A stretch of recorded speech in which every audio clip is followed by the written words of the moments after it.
my name is Ryan, and I'm here with Lauren from therawkey.com. And I actually found Lauren myself when I was searching for an alternative way to kind of deal with my dog's cancer diagnosis. I had tried every method, gone to every vet, every kind of conventional medicine option available to me, and Lauren came to me. I feel like through God, but I saw her on a YouTube podcast answering questions about the natural health diet for dogs and cats.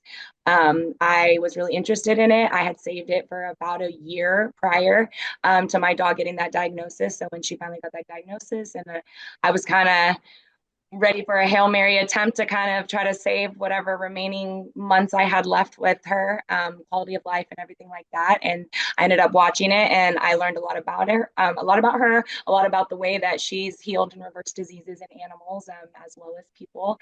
By following the terrain model. And so I did some more research. I ended up signing up for a consult with her, and we worked with each other to kind of figure out a way to try to reverse my dog's ailments. And I will say that they pretty much did. I loved the results that I saw on the diet. My dog, unfortunately, naturally passed away maybe about 3 months after the initial prognosis that the vet gave me. But her quality of life in the meantime was leaps and bounds from where it was. I definitely saw some noticeable differences, and the proof is in the pudding for me with my dog. And so when my dog passed, I'm now currently trying to use that way of feeding with my cats that I have now, and they're thriving on it. I also want to incorporate it eventually into my life, and so that's why we are here with Lauren to kind of pick her brain and figure out, what terrain model is, how someone who is kind of wanting to transition to a natural health way of life or lifestyle, kind of the basic info and things that you would need to know, kind of all summed up. So thank you, Lauren, for doing this with me. It's kind of going to be like a question and answer kind of series. And yeah, you have anything to add? No, I think that's a pretty good intro. And maybe just I'll share a little bit about my experience too. So I discovered the science of terrain model and natural hygiene, and how to heal my animals through my own health journey. I was very sick for most of my life, starting out when I was a teenager with like insomnia and depression and anxiety and lots of like mental health issues. And then as that progressed into adulthood, uh, weight gain and migraines and chronic headaches and acne and just a long list of health complaints. And even though I was following all of the mainstream health advice, I kept getting sicker and sicker and just having more and more issues with my health. But like ultimately in my heart, I knew that we're not meant to suffer. We're not meant to be, just degenerating. We're not meant to just be, breaking down, and especially not like in our 30s. Yeah. So I continued to just delve deeper and deeper into whatever health information I could find, and just going down like every rabbit hole I could find until I finally stumbled upon the science of natural hygiene. And it was through the science of natural hygiene that I healed myself by returning to the natural human diet. And then because I had so much abundant energy after I healed myself and I was eating like all of our natural foods, I'd wake up every day just with like so much energy to burn. So I started to take in rescue dogs, foster dogs from the shelter. And I very quickly saw that the large number of dogs on the euthanized list at the shelter were senior dogs that had severe chronic disease or cancer. And I was like, what are we doing to our dogs? What are we doing to our pets that so many of them are ending up with these chronic diseases? And so I started, rescuing, fostering senior dogs. And I said, uh, like one of the first dogs that I got was Lizzie, and she was 15 years old, and she had mammary tumors and a pyometra, and she was overweight. She was obese, and it would just broke my heart. And I was like, there's got to be a better way. I have to figure this out. And, we took her to the vet, and the vet was like, well, she's got maybe like 6 months to live. If you're lucky, just bring her back when you're ready to euthanize her. And I absolutely was not willing to accept that. I was just not like gonna just give up on her and just bring her back to euthanize. So I started figuring out, well, okay, if I was able to heal myself, and hundreds of thousands of other people who follow natural hygiene have healed themselves from all manner of disease conditions, then why can't we translate that to dogs and cats? And so I started to dig into, like, what is the natural diet for dogs and cats? How does this science translate to their species specific diet, their particular proclivities for healing processes and things like that. And that's how we kind of got to today, where I've had 138 fosters and counting. We've had some that are just young dogs that we just bring in and, heal up some minor issues like skin issues.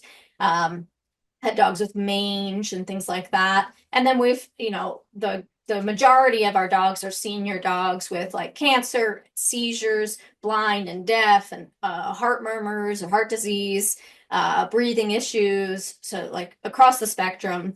And what we found is over the last 10 years doing this, they all heal. Like we bring them back to running around and playing like puppies, and we just get to see them go from being miserable, having a terrible quality of life, just like your dog, to being comfortable. And even if we can't heal everything, we still just see like such a vitality return to them, such a level of comfort and all of that.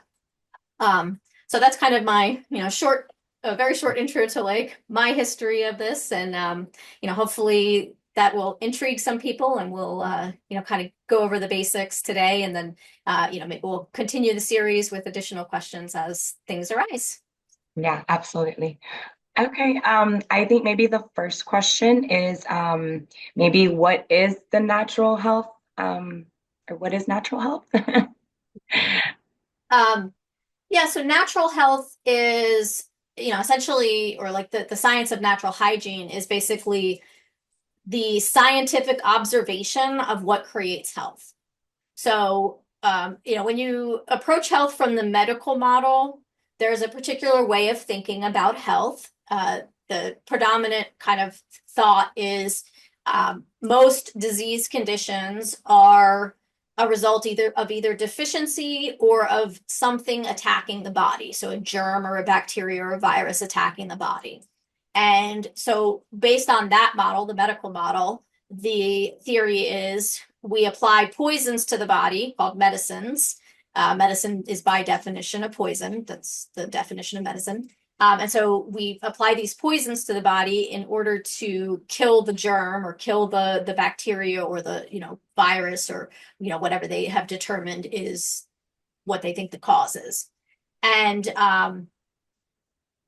that model may also include like deficiency. So they may say, oh, well, we draw your blood and you're deficient in vitamin D. So here, take this synthetic vitamin D, and we're just going to give you massive amounts of the synthetic substance and try to fix you that way.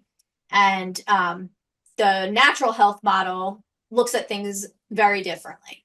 Natural health model looks at disease and says the body is capable of operating normally. Every cell in the body is supposed to operate in a certain way. And as the disease burden builds in the body, it impairs the body's ability to operate normally. And so in the natural health model, we look at disease as an improper operation of the cells due to lifestyle causes, or due to certain causes are put in place that build up the disease conditions, and then the body starts to operate improperly, and then the body is self-healing and self-cleaning. So when the body reaches that point where it's starting to malfunction due to the backlog of waste in the system, the body institutes certain processes which are intended to clean and heal the body.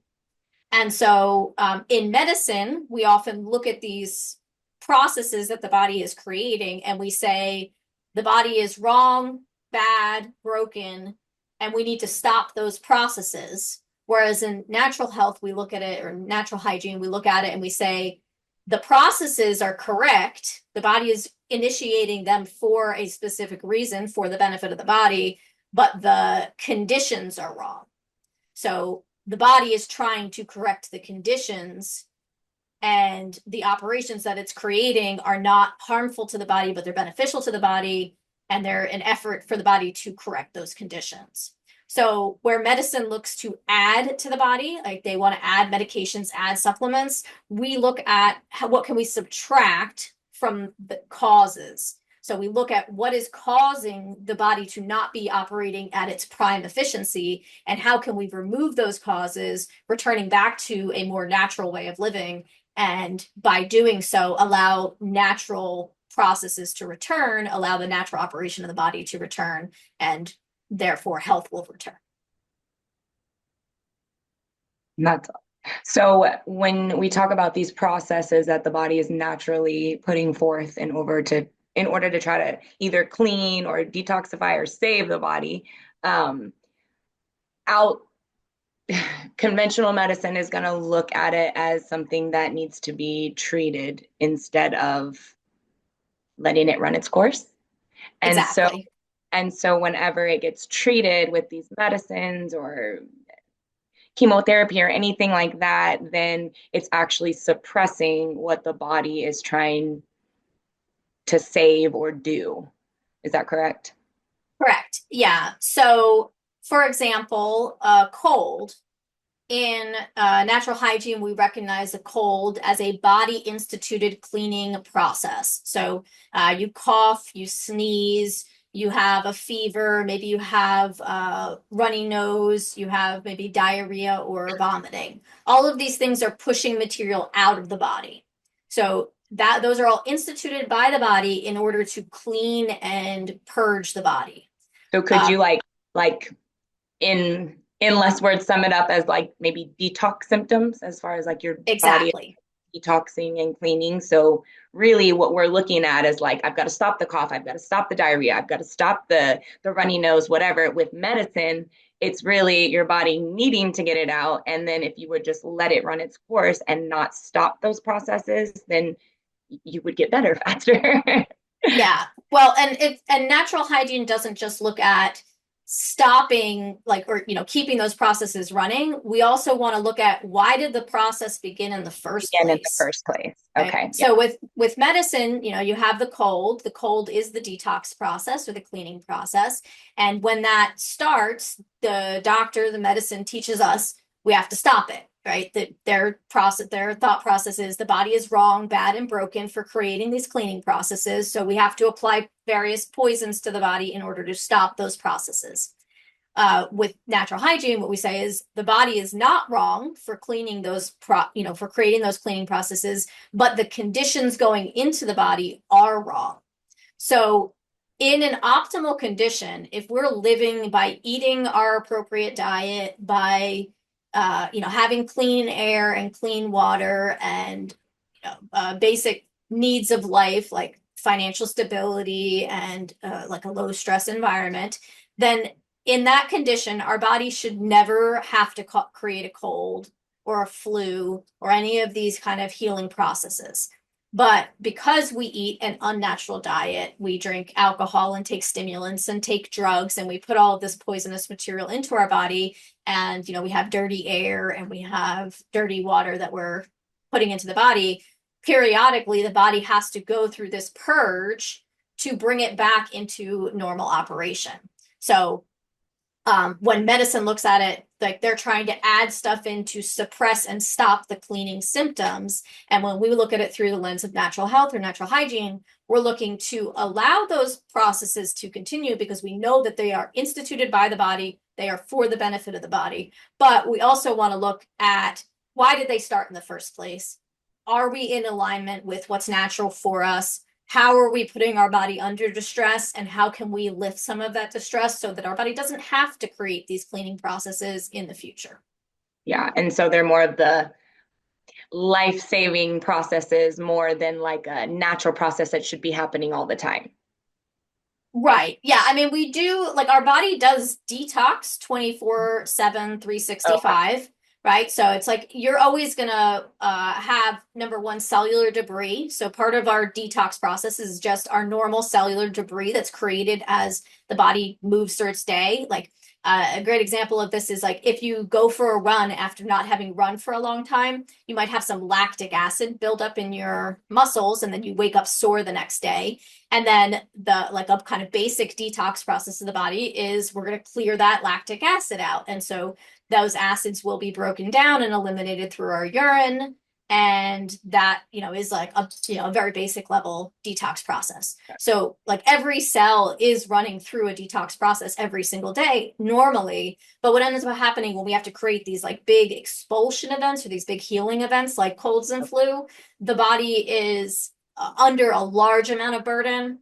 And like one way to think about it, I like to kind of give this example is it's like a hoarder's house, right? Okay. Every day the hoarder is bringing in just like one or two little pieces of junk, um, and so it doesn't seem like a lot. But after a year of doing that, suddenly you can't walk through the living room. And then Yeah. after like 2 years, you can't get into the bedroom. And then after 5 years, the structural capacity of the house is starting to falter under the weight, and the beams are breaking and the house is starting to collapse under the weight of all of that stuff that is accumulated. And so our diet, like what we're eating 3 meals per day, it may just be a little bit off, but when you compound that, it's like compounding interest. It's just building and building and building until the body hits a point where either it's going to create one of these expulsion events to help it bring it back down, like, going into the hoarder's house and garbage bags and flushing out the living room. Yeah. Or eventually what happens is we keep building those disease conditions over 10 years, 20 years, 30 years, and even over generations, like we're passing it down from Yeah. mother to child. And then when that happens, we're building up to such an extent that now we're moving into like chronic disease, things like diabetes and cancer and heart disease, where it's not, the symptoms are no longer the body trying to clean, the symptoms are the body actually malfunctioning. So the Okay. more the waste builds, the more we're moving into malfunction rather than just expulsion and cleaning. Okay. And I know I have seen this before. I know you've done a YouTube on this too, but the I think was it 7 stages to disease? Is it seven? Yeah, 7 stages of disease. Yeah. Um, and I feel like that was a really good visual and explanation of, the very bottom level, like you said, the expulsion, the cleaning to where it gets to where the body's so toxified that, cancer or certain organs start to malfunction or don't work to where it's almost kind of like, well, your body's so backlogged with that waste that that's what causes those bigger diseases per se. I mean, not bigger, but more complex diseases, I guess. Um, Yeah, but why I don't I pull up the 7 stages of disease so we can kind of go over that real Yeah, quick. because Let when me you were saying that, that's the first thing that came to me because I know I've seen that before, and I know you have a video talking about that briefly, and that was very, very explanatory for me. Yeah, I do have a detailed presentation on my channel. So if people are interested in going into this a little bit deeper, I do walk through that Yes. the whole thing in detail, but I'll just real quick bring this up on our screen so that people can see. So the 7 stages of disease, we start with innervation, which is basically our overall nerve energy. So every day the body, when you go to sleep, your body creates a bunch of energy as you rest. And then during the day, you use that energy up. And when your body is clean and operating properly and operating on good fuel, you have lots of energy. You wake up with bountiful energy. And when the further we stray from our natural diet and our natural like living conditions, the less efficient the body gets at creating energy. So like a dirty body does not create energy very efficiently, but a clean body does. So we'll have more or less energy. So enervation is basically the body is getting dirty enough that the level of energy created is dropping down and is not as efficient as it should be. So most people don't recognize even like the first, second, and third stages of disease as disease. It's kind of like we just are normalized to it. So, you know, when you wake up in the morning and you feel like you can't make it through the day without a cup of coffee or tea, that is the first stage of disease. That's your body telling you it's under burden. It doesn't have the energy it needs to operate properly. Yeah. But we're so used to like the medical industry where it's like we don't recognize disease until it's at a catastrophic state. Yes, You know, absolutely. like so we don't recognize these early stages. So then stage two is toxicosis. Toxicosis is basically uh, the body does not have enough energy to keep up with the cleaning. And so now the blood and the cells are starting to get saturated with waste, and that saturation is starting to cause some impairment of function. And so it's basically now your body's dirty, essentially. And then stage three is irritation. So irritation is things like itchiness, anxiety, depression, but it's also things like colds and flus. Or a good example of irritation that we can see on like a daily basis is if you eat a spicy pepper. If you eat a spicy pepper, your nose starts to run, your eyes start to tear, your body has been irritated, and so your body is creating mucus in order to protect the delicate cells from that irritating spicy pepper. Same thing when we cut an onion. Your eyes start to tear. Your eyes are tearing because that odor that's coming off of it and the chemicals in that onion are very irritating and damaging to your tissues. And so your body's creating like lubrication in order to protect the tissues from that irritant. Then stage four is inflammation. So inflammation is also often seen within like cold and flu symptoms. So stage three and four tend to kind of go hand in hand, but inflammation is also seen frequently. Like if you break a bone and your ankle or your wrist swells up, and so in inflammation, what we usually see is an increase in blood flow to the area of injury, and that could be a physical injury like a broken bone, or it can be a tissue injury just occurring from the backed up waste that is acidic and is kind of eating away at the cells and is injuring the cells. So we see swelling because the body is bringing in more blood flow, and the body is also bringing in water to that area. And the water is used to dilute the acids and to help flush out the broken material. And then the blood flow is increased in order to bring in new repair materials. So a lot of times you see in medicine, they love to use anti-inflammatories, right? So your body, the inflammation is the healing process, and medicine is saying, well, instead of, letting your body's natural healing process work, we're going to give you anti-inflammatories to shut down that inflammation, to shut down that healing process. And so that's, working against the body. And then stages 5, 6, and 7 is where we see like chronic disease. This is where the body is actually starting to get injured and degenerate from the backlog of waste that's sitting in the cells. So it's kind of like in the hoarder's house example, it's like when the structure of the house is starting to buckle under the weight of all of that disease. So stage 5 is ulceration, which means basically you've got enough garbage in one place in your body that it's starting to burn the cells and cause a ulceration. And sometimes we see that in like a great example is diabetics. Diabetics are in such a chronic state of disease that they often have very slow wound healing, and they often get either when they get a wound, the wound will ulcerate because the body's using that as an opportunity to expel some of that waste, or they'll just spontaneously get ulcers on their legs or their feet or their arms just because of the pure volume of waste that's built up in their body. Wow. Yeah, so that's pretty common in like diabetes. Induration is where most cancer diagnoses are. So in medicine, like any kind of tumor is usually most of the time your cancer diagnosis, your tumor diagnosis is actually going to be stage 6. That's where the body is hardening, is basically creating like a little garbage bag to envelope the waste, right? So you got like a big pile of waste, it's irritating the tissues, it's burning the tissues, it's starting to ulcerate the tissues. So then the body comes and says, okay, well, I don't have enough energy to get this out because we're not changing the conditions. The conditions are just getting worse and worse. So I don't have enough energy to clean this out. So instead, I'm going to just try to protect my cells by enveloping it, putting it inside of a shell.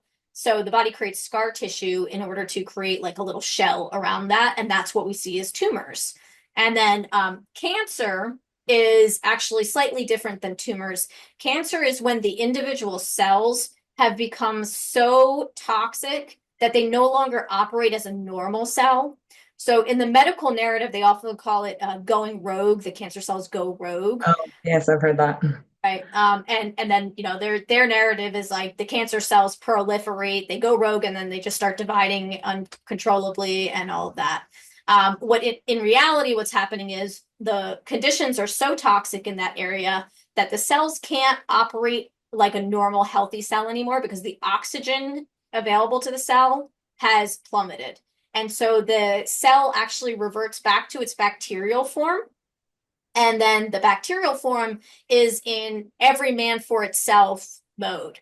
So normally you have, like, say, your liver. Your liver has millions of cells, and those cells are all working with each other and working towards a larger purpose. But when you have cancer, what happens is the cell is now saying, I can't even think about trying to be a liver cell. I'm just trying to survive as an individual cell. And so it stops communicating with the other cells. And that's why they say it goes rogue.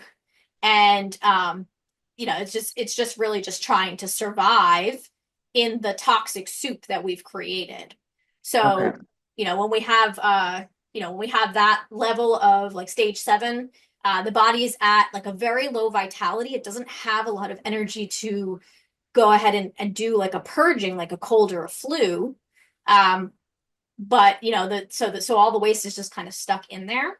I was like, just stay And there, right? yeah, and there's nowhere for it to go. And then usually what ends up happening is if the person gets the cancer diagnosis, then they get talked into radiation, chemotherapy, and surgery. So chemotherapy is a known carcinogen. Carcinogen means cancer-causing substance. So the medical industry has convinced people that when you have cancer, the good thing to do is to give yourself More some cancer. poison that gives like a healthy person cancer. Yeah. It's just so crazy. But yeah, so that's basically the body's in this in that stage. And then we have two choices. We can follow the medical model of like putting in a whole bunch of chemicals that are known to cause cancer, or we can reverse course, say, okay, let's address why the body built its way all the way up to that level of disease, and what can we do to like alleviate those burdens to get the body back to a state of being able to operate properly. What can we do to give the body back its energy? What can we do to eliminate the causes of disease and put the causes of health back into place so that the body can move backwards? Because just as we build up, right? So like health is over here, disease is over here. The more mistakes we make, the closer we get to stage 7 of disease. But we can do the opposite as well. If we're at stage 7 or 6 or 5, we can keep improving our conditions and moving back to 0 disease. Yeah. And so that it kind of goes to my next question too, is at what stage is it not possible to reverse it if you were to put the right conditions in place? Or is like at what point, like, would the body not be able to possibly be reversed with putting the right conditions back into place? Or is Yeah. it, So I'll like go ahead and yeah, answer. that's a great question. So for the most part, most disease conditions are fully reversible. There are some things that we've seen that may not be fully reversible, and then there's some things that like there's a point where the body has entered the natural dying process, and once the body's entered the natural dying process, then you can make the person comfortable or the animal comfortable, but you can't stop that natural dying process. So in terms of the natural dying process, weight loss is always present and is very predictable. So, like with our dogs, we know that when a dog is preparing to pass naturally, they start to lose weight about 6 months prior to their passing, and the back legs start to lean out, and there's like muscle loss. And then that weight loss starts to increase at 3 months. And then the final 3 weeks, it is very rapid. And so typically what we see is like I'll give you an example. I just had one of my seniors pass, Miss Ruby. She was 19 years young, and she played like a puppy up until her like final days, and but like we knew that the end was coming because we saw that weight loss, and it was very predictable. And so she started out as about a 12.5 pound dog, and she maintained that weight up until the about 6 months prior, and then she went from like 12 to about 11 in that's the first 3 months of the 6 months. And then she very rapidly started to lose, to the point where the week that she passed, she weighed in at just under 9 pounds. So it's almost like a 40% weight loss. And we see this in humans as well. Like most people who have ever worked in like hospice care or nursing homes, or, even just, like what your grandma and grandpa looked like, in their final years, you see that muscle wasting, they start to get very thin, and there's a certain level of muscle loss that occurs just as we become seniors, but then the actual weight loss in those final weeks is much different. It's very, it when you see it, like it's very impactful. Yeah. Yeah, so that would be like if a person or an animal has entered that natural weight loss process in those final 6 months, then we can make them comfortable, we can improve their symptoms, but we're not going to extend their life, because it's like that lifespan has been set in stone at that point. Yeah. But like I've had dogs where they were even like kind of deep into that natural weight loss, and we still were able to fix things like I had one dog, Susie, who had stomatitis, and she was like drooling green slime, and her mouth was so painful that she couldn't eat, and her skin was just like covered in sores, and she had like very little fur, and she had like little black like almost like how we get blackheads on our nose. She had that Yeah. like all of her back.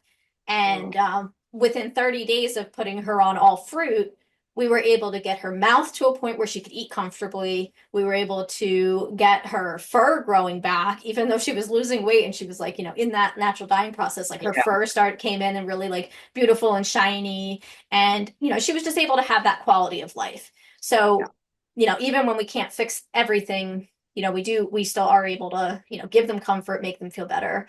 The other thing that I would say is like, could potentially be an issue would be, any like bone remodeling or areas of scar tissue. So, for example, if you have arthritis for a long time and the bone has changed shape, then it's not likely that your body is going to have enough energy to actually put that bone back to a place where it's like, back to its original normal shape. Yeah. You will see things like osteoporosis. We do see like bone regrow, and Wow. people move Okay. out of osteoporosis and osteopenia and all of that. But like the remodeling of the bone is usually what we don't see repair. So in those cases, that person might want to go under like a hip surgery in order to be more comfortable. And then scar tissue, and then obviously, um, if the medical industry has removed essential organs, like, people get their appendix removed, or their gallbladder removed, or their tonsils and adenoids removed.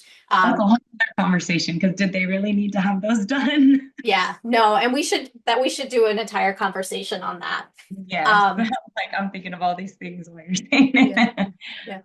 Um, but yeah, so those, I mean, it's like these are essential organs. Like we were created with all of these organs. They all have purposes. And unfortunately, just because the medical industry doesn't know what the purpose of those organs are, doesn't mean that other people don't know what the purposes of those organs are. Like, they pretend like the appendix is, just like this useless vestigial That organ. nobody needs, and you can just take out whenever. Yeah, and it is what holds the bacteria for our digestive tract. So when you take that out, you no longer have like the back supply of bacteria. So then, if your bacteria gets damaged in your digestive tract, normally what would happen is, say you ate some, junk food and it caused a stomach upset, and then your body had to do a lot of diarrhea and flushed out all the digestive tract, and a lot of the bacteria was flushed out with the diarrhea. Well, then normally what would happen is your appendix would dump fresh bacteria into the digestive tract, and you'd be right back up and running right away. But if you've had that pocket of, your back supply removed, then your body can't do that. So then, those, a lot of times people like have that difficulty in digesting because they've had an essential part of their digestive tract just ceremoniously removed. They Yeah, get the gallbladder. yeah, I have a yeah. bunch of people took out their gallbladder and they still have issues, and it's crazy. Yeah, it's so sad too because they it's like there's just a failure to inform. Yes. And I know I've talked to so many people that are like, 10 years ago had their gallbladder removed, and yeah, they say, oh, the doctor said you'll be fine, you don't need it and everything, and they've never had good digestion since then. They have constant, digestive upset, diarrhea, constant just problems because they've had that removed. And there's certain things that we can do to help our body when we are in at a disadvantage like that. But ultimately, like the body's not really going to grow back organs.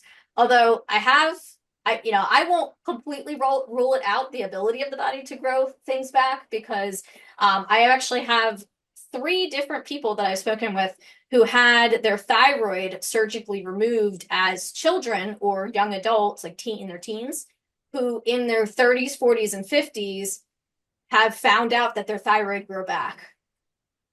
So, Wow. I don't think we can completely discount the body, Yeah.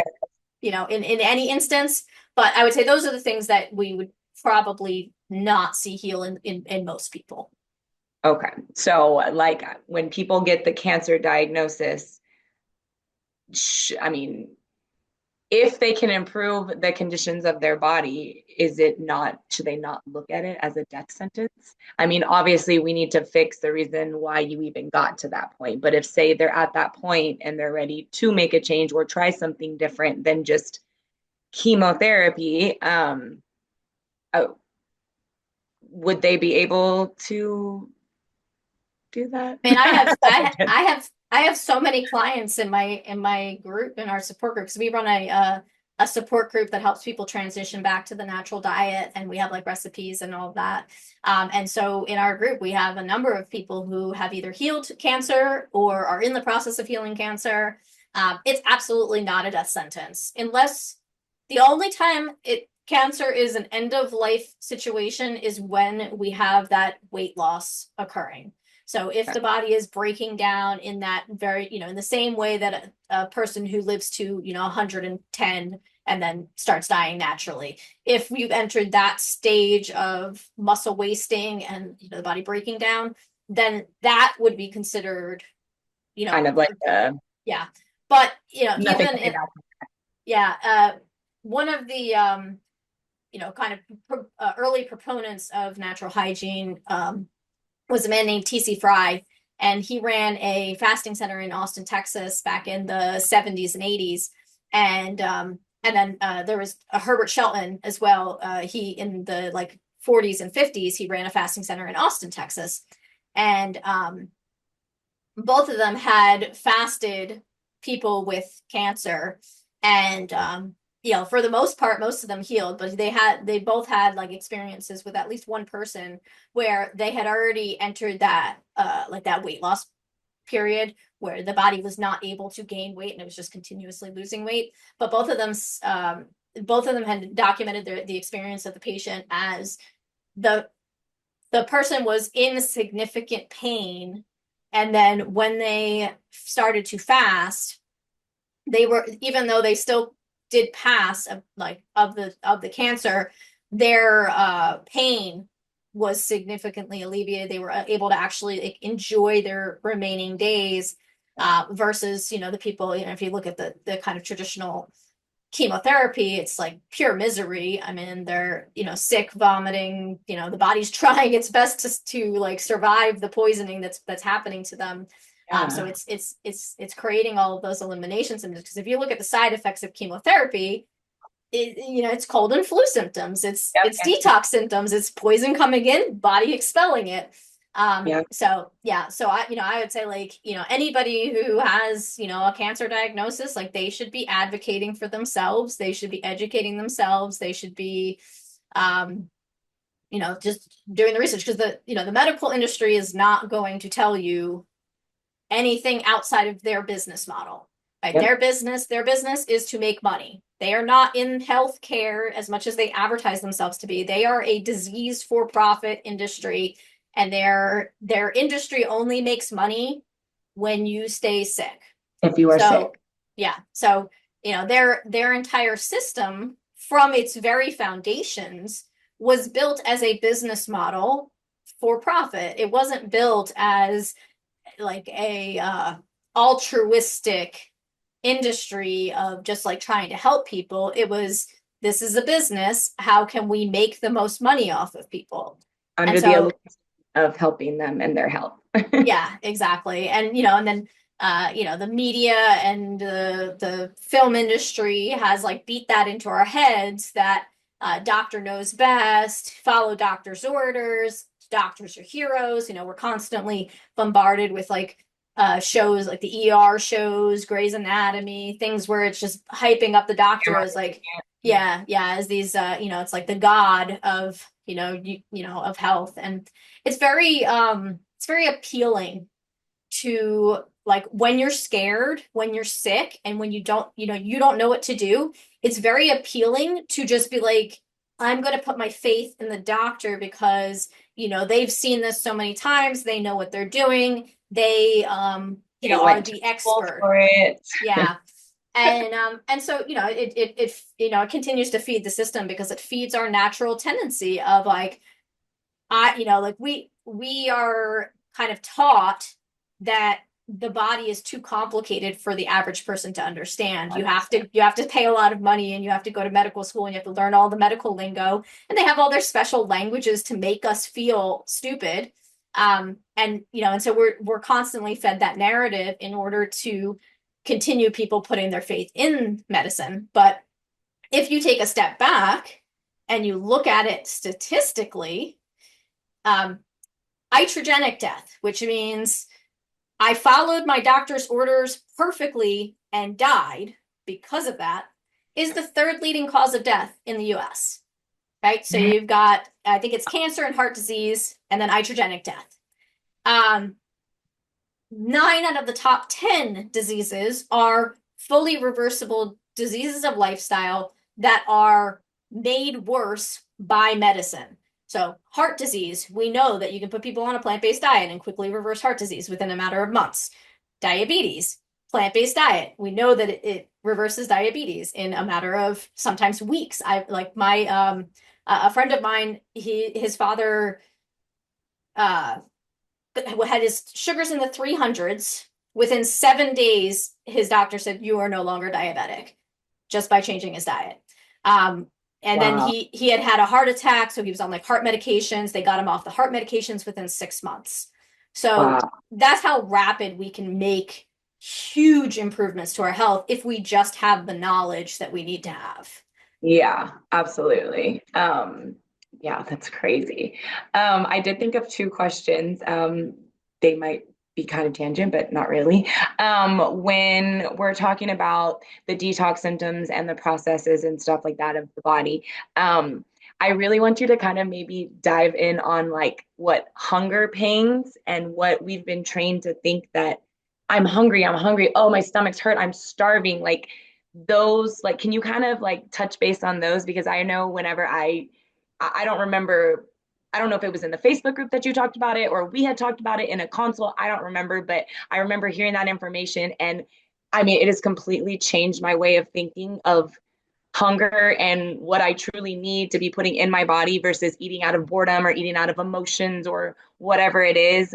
It that right there, learning that and reframing my mindset has helped me more than any other like diet or fad thing that it was trying to like, okay, don't eat this, don't do this, whatever. Like that in itself was like, it feels like hunger pains. I've been taught they're hunger pains, but they're not actually hunger pains. They're this, or it's a detox symptom of this, or I'm really thirsty, or whatever it is. Can you kind of just touch base on that? Because that was kind of like, oh, like Yeah.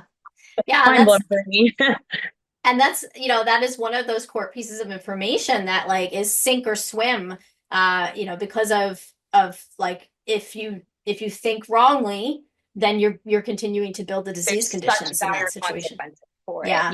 You don't see it instantaneously, but it leads to the long-term illnesses and disease. And it's like little things like that we've been taught from when we were like little. You know what I mean? Like Yeah. it's crazy that those little tweaks or those little things put us on a trajectory of like so good or so bad. Like it's crazy. Yeah, exactly. Um, so most people have never experienced hunger in their lives because hunger is actually a very pleasant feeling that you feel at the back of your throat, or it's like a thought that just kind of comes into your head. But when you ask most people, how do you know when you're hungry? They're going to tell you something like, my stomach's rumbling, my stomach hurts, I feel nauseous, I feel dizzy.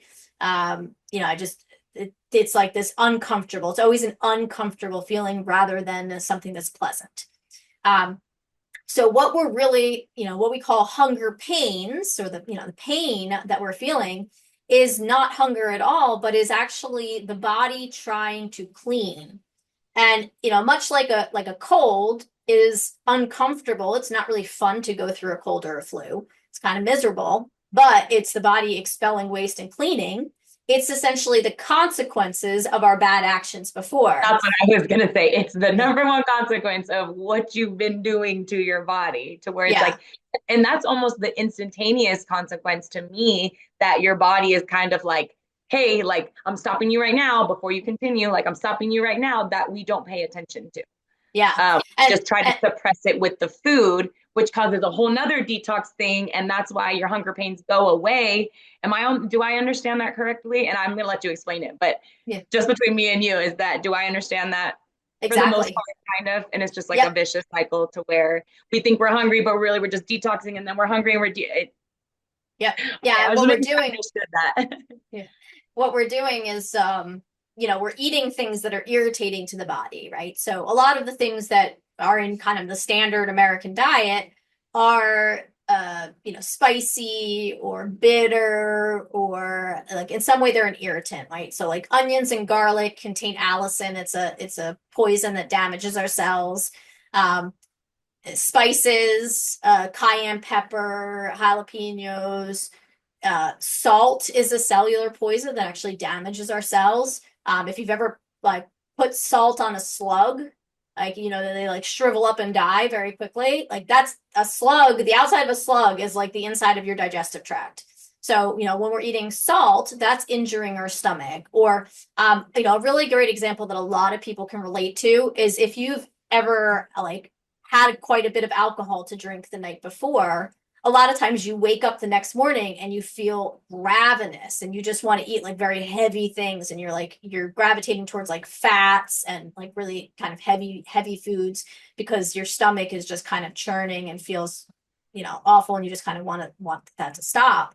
And so if your stomach is working on healing, because I say, okay, you went to bed and now there's no food, the stomach's able to empty the food out while you're sleeping, then you go 8 hours with no food going in. So then the body is able to actually start healing the stomach. And so it starts to churn the stomach and it starts to replace the cells. And, so you feel like that discomfort of that expelling process and the repair process, just like a broken bone will ache as it heals.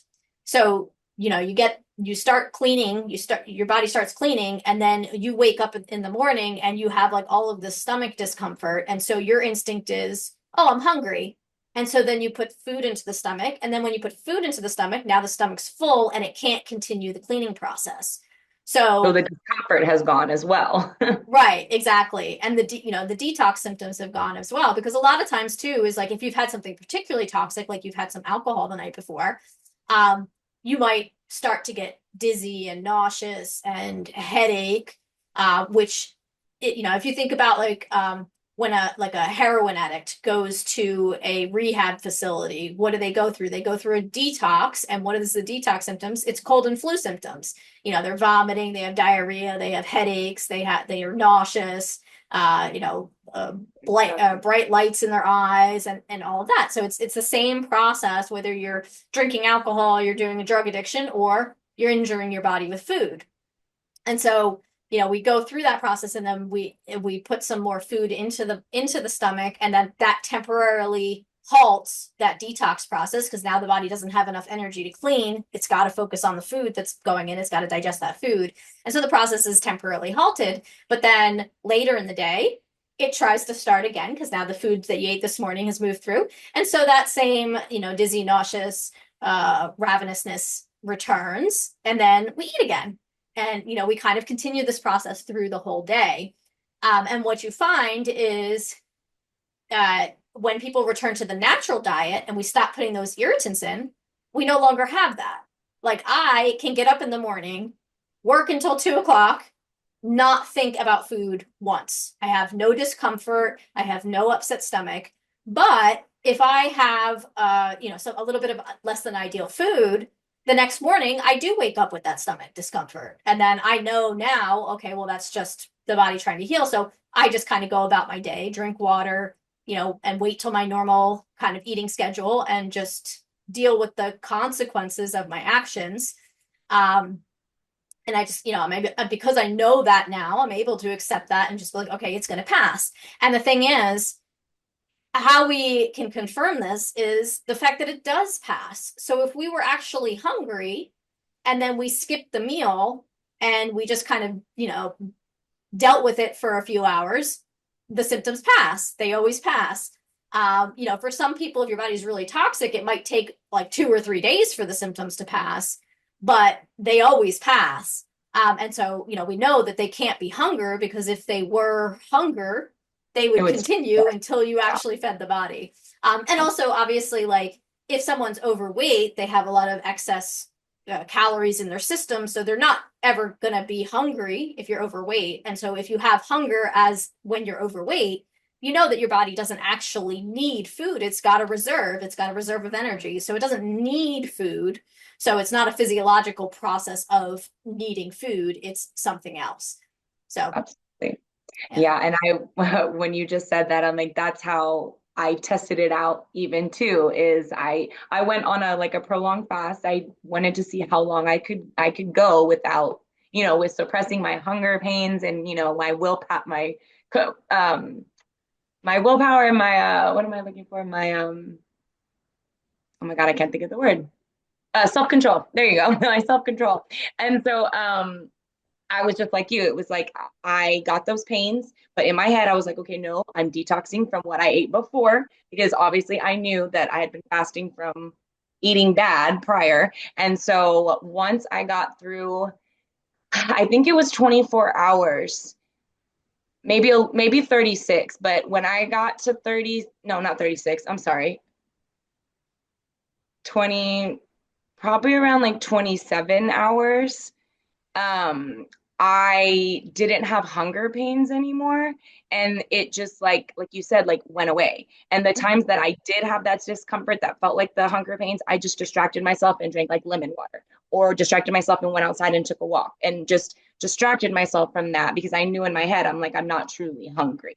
Yep. It's just the detox, whatever. And so with that refrain of, thinking and mindset, it helped me get through to where I think I fasted for like 3 days. And after that, it was like, I never got hunger pains again. Like it was easy after that, Yeah. which Yeah. I did not expect for it to be. And so it was like, oh my God, like I could probably go another day. But then I was like, okay, no, then I eventually like broke my fast. But yeah, again, the proof was in the pudding. So it's like I've learned all these little bits and pieces about natural hygiene and the terrain model. And it's just like I've tested them in my own life, whether it was with my dog or now me. or even my cats. And it constantly keeps ringing true and Mhm. showing me that A does equal B and A plus B equals C, like, I mean, all the time for the most part. And so that's what's encouraged me to kind of keep learning about it and then wanting to spread what I know to other people because, yeah, I think we've been terribly wronged and disserviced by a bunch of external forces that it's like, yeah, you need to do your own research, take, your health into your own hands because no one is going to do it for you. Yeah. But one more thing off of that hunger with, when you eat, it stops those pains, it stops the detox, it stops the discomfort. Is that the same thing that medicine does as well? Correct. Because I can just hear, I have medical professionals in my family and things like that. And so I can just hear the questions that they're going to, be debating me and coming back at me with. But I just think the first one is going to be like, people see that when they take medicines, it does stop to them, like whatever Mhm. the ailment is, the symptom or whatever. So, how can we, like, other than explaining what the body does and whatever, how can we, I mean, get the stronghold off of what we've learned and been essentially brainwashed with or told wrong or opposite of what our body does? Like, how do we break that stronghold? Because to them, the proof is in the pudding in front of them. Like, oh, I had this, I took this medicine, and then I don't have it anymore. Or I have Yeah. this pain, and as long as I take this, which that should already tell you in general, but as long as I take this, I don't have it. So how can you tell me that it's not helping or it's not, Mhm. you know, um, not curing, but treating things the way like I need? But then it's like you go back to it and it's like, well, if you're not willing to change the conditions of your life and your lifestyle, then you are going to be and want to be reliant on medicines because that's the easy and easy way out, I guess. Easier said than or easier done than what this would entail as far as we have busy lifestyles, hectic, Yeah. stressful, all those external factors that go along with it. So that was my biggest question, is like how to explain it to them where it's like, well, as a doctor, I was taught that this does this. There's no other way to solve it because this does this. Does that make sense? Yeah, yeah. Yeah, and that's probably the hardest stepping stone that people need to like step over in order to get to a place of health because that has been indoctrinated into us, and especially someone who's been through medicine. Yeah, it's like I think, doctors and nurses are like some of the most altruistic people out there, and vets as well. Is like they got into this because they want to help people, they want to save lives, they want to help the animals. They're there because they want to do good, but ultimately you can only make the best decisions based on the foundation of medicine, or the foundation of health that you've been taught. So if they move into, the average doctor goes into medical school because they saw on TV, they saw in society, doctors are heroes, doctors save lives, doctors, are on the forefront of curing diseases and all that. And so that they went into it with this kind of idea in mind, and then you go into the school, and the school is like a very curated curriculum. The goal of the curriculum is to create salespeople for the pharmaceutical industry. And so they're taught a specific narrative based on a foundation of knowledge. And that foundation of knowledge is the body is wrong, bad, and broken when it creates cleaning and healing symptoms. And so we have to apply all of our, medicines, our magic potions to the body in order to stop that. And so when they that is your foundation, then all conclusions that draw from that foundation are necessarily false. Because if you're starting with a false idea, then every decision that you make based on that assumption is also going to be false. So it's very important for people to get over that hump, is to understand how the body cleans, how the body heals. Because when you can see that, and you can look at it from a drug addict, right? You can look at, like, we know, like, I think anybody in the listening audience right now can say to you with confidence, heroin is not good for you, right? Yes. If your body responds to the cessation of heroin with detox symptoms, which are cold and flu symptoms, that is telling you, okay, the body is saying this is bad, and this is how the body is getting it out. This is how the body is responding to that poisonous substance. So if we see the same symptoms occurring when a person has a cold, then obviously there's a trigger, there is some sort of drug, in this case, a food drug, or maybe alcohol, or vitamins, or some sort of substance that's irritating the body, and the body's trying to push it out. So once a person can understand what detox symptoms are, then it becomes much easier to look at each individual instance and say, okay, well, does the medicine work? And I think, we can also look at like the track record of medicine. Like, medicine has never cured a single disease, right? The entire industry of medicine, we've dumped $100 trillion a year into this industry that has never cured a single disease.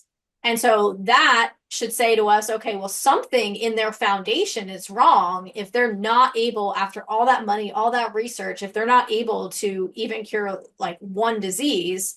How many, marches for the cure for breast cancer have we done, and how many, there's just there's just so much evidence of this is not working, right? So then we have to say, well, why might it not be working? And maybe we need to rethink the foundation, because if the entire system isn't working, then there's got to be a major flaw within the foundation. So one of the things that I love about Natural Hygiene is as you're reading through it, it's like so just reasonable and rational. Like, you kind of read through it and you'll just be like, oh, duh. How could I not think of that myself? Like, oh, that's so obvious. Oh, obviously the body, goes that way.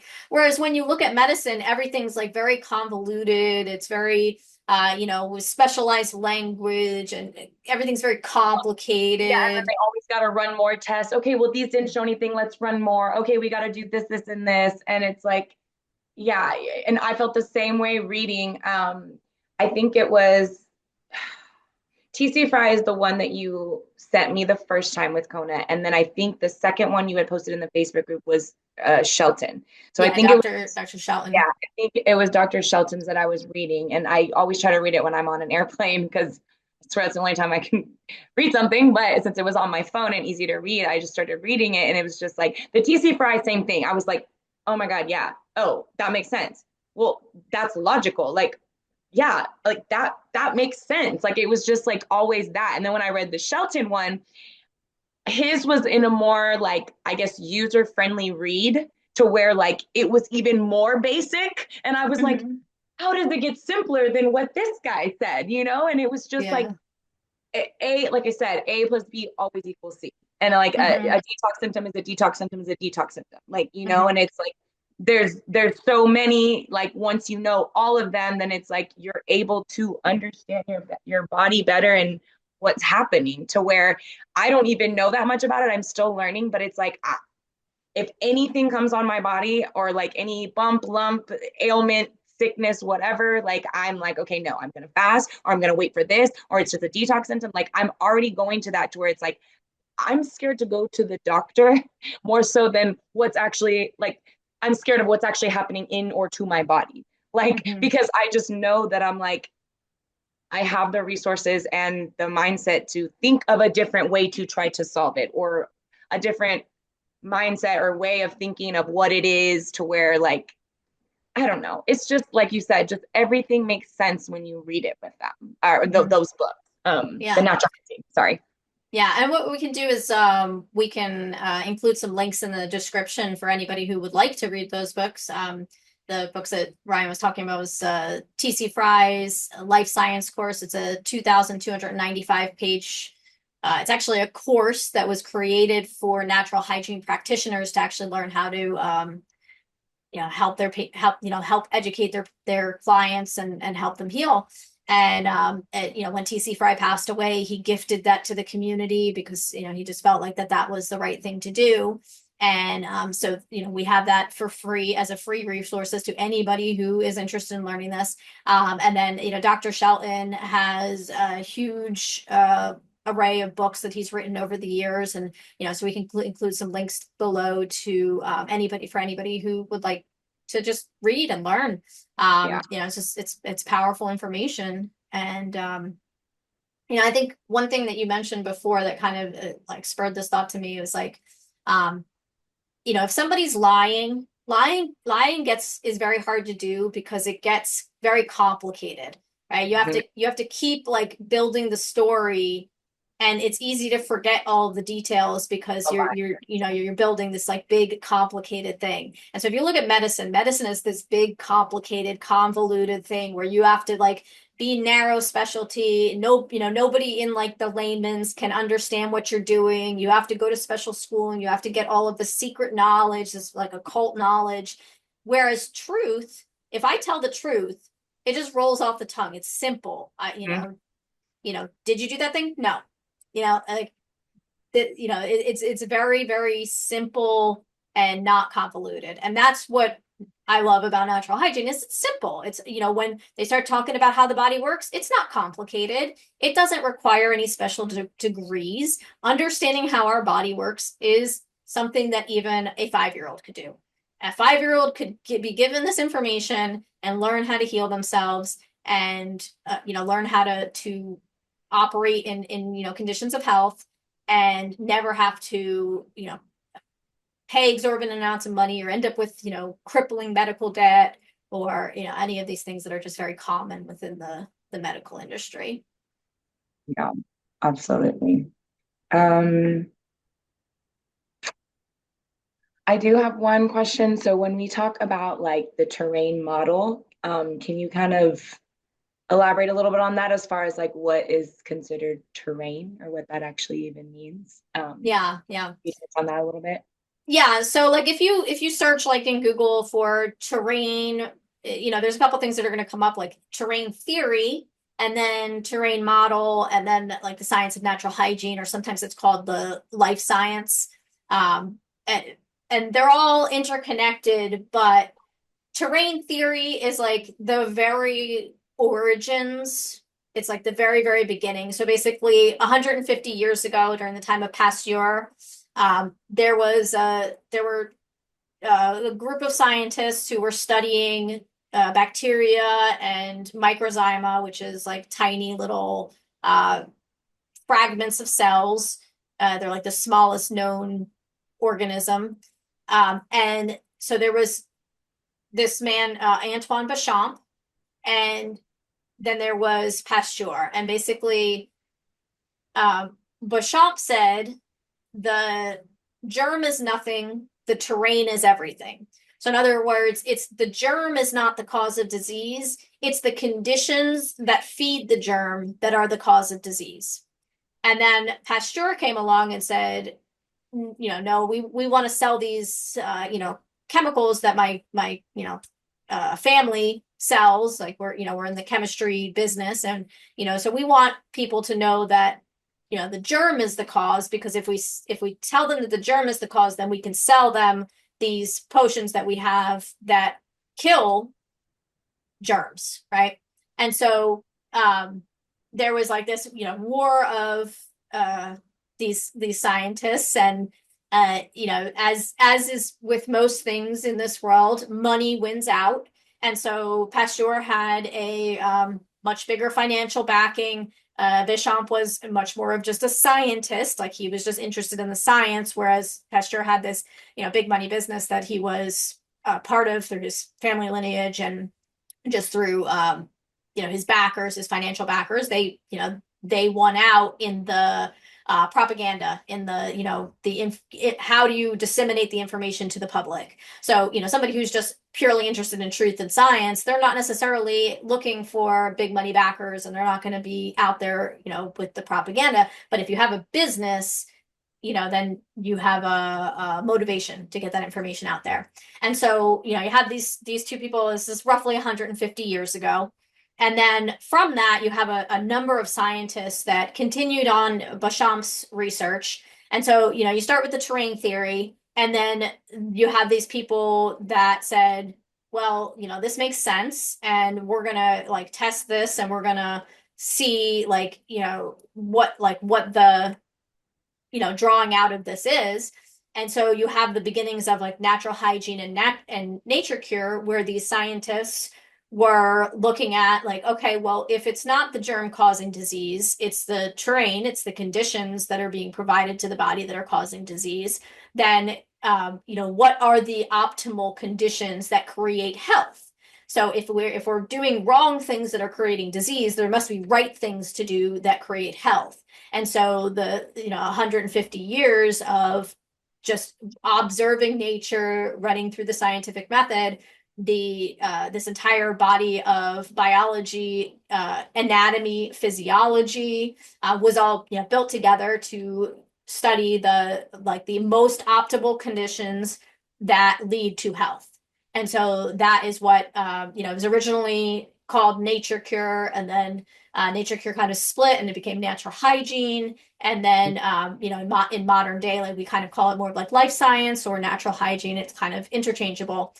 So basically, terrain theory is just the start of that idea. It was like the birth of the idea.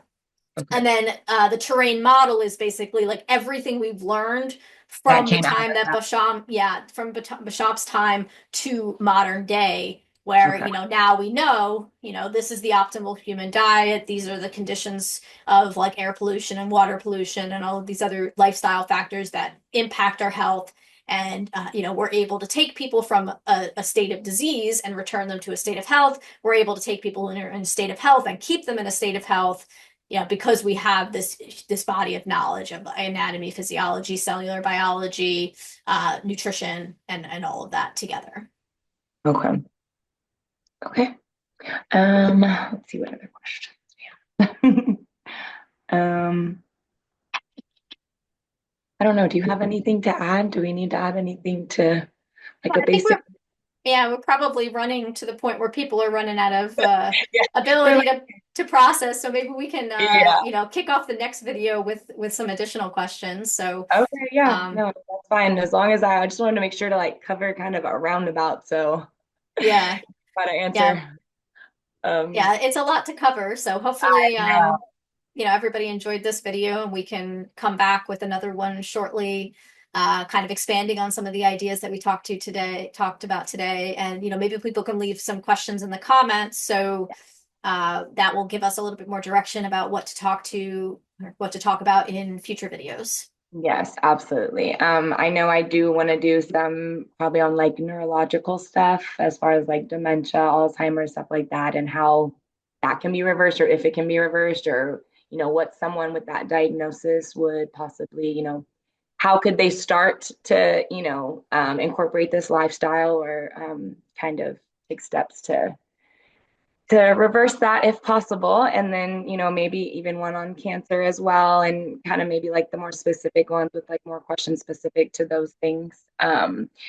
I can think off the top of my head right now, but yeah, if anyone wants to leave anything in the comments, any suggestions, because yeah, I think all of this information is really helpful. Yeah, and it's a great opportunity to just get it out there. And um, sometimes it's hard for me because I've been doing this for so long. I don't know what like the beginner is really asking themselves, or what is the stumbling point that's difficult for you to understand. So, if you have a question that, you feel like something isn't clear that we've discussed today, or just something that you want to launch into in the future, comment below, and we'll add that onto the next videos, or, as we move through the series. Yeah, absolutely. Well, thank you, Lauren, so much for doing this. And thank you guys at home for listening. I hope we reached and helped someone out there. But yeah, I look forward to continuing this with you and learning more because I love to pick your brain. Every time I talk to you, I learn something new. So thank you for that. My pleasure.